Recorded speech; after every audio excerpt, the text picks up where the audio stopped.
Hey, welcome back. This is Noah. He is 27, works a steady 9 to 5, and thinks he is doing everything right. He pays his bills on time, drives a decent car, and never takes crazy risks. But look closer at his bank account. It is completely stagnant. He is surviving, not thriving. He is following the rules, but the rules are designed to keep him exactly where he is. These are the 5 safe habits that are secretly keeping Noah and the middle class poor forever. Habit number 1 is the silent killer, saving your way to wealth. Noah was taught that cash is king, so he stuffs every spare dollar into a low-yield savings account. He feels responsible. He feels safe.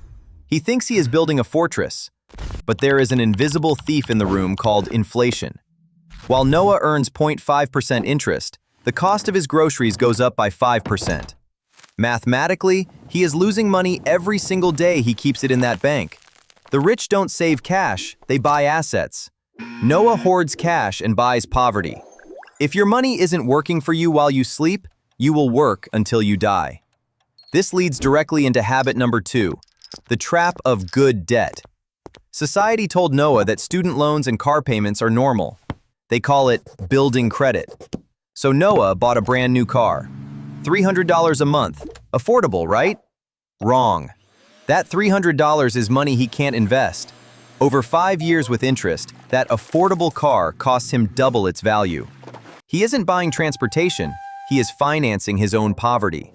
The middle class pays interest, the wealthy earn interest. Noah is on the wrong side. And to pay for all this debt, he needs habit number 3, company loyalty. Noah believes if he works hard and stays loyal, the company will take care of him. He stays at the same desk for 5 years. He gets a 3% raise. But real inflation is 5%. Noah actually took a pay cut without realizing it. Data shows that people who switch jobs every 2 years earn 20% more. But Noah is scared. He values comfort over growth.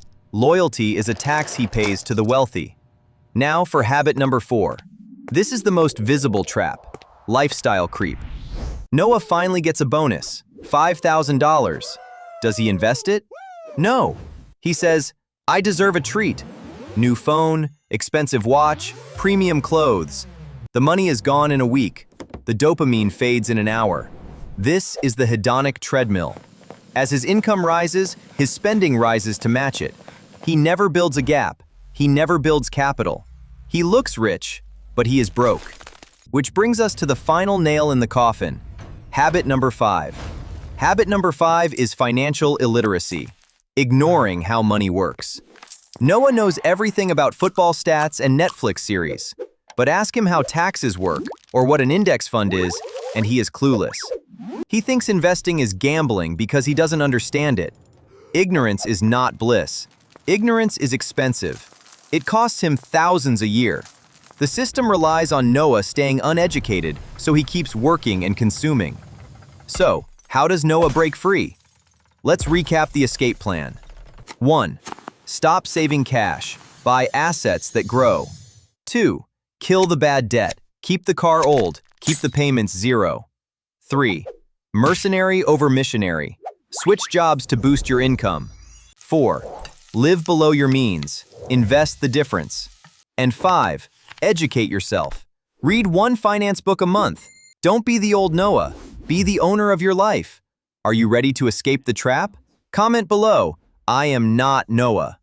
Subscribe to Wealth Crash and Rise for more truth. See you next time.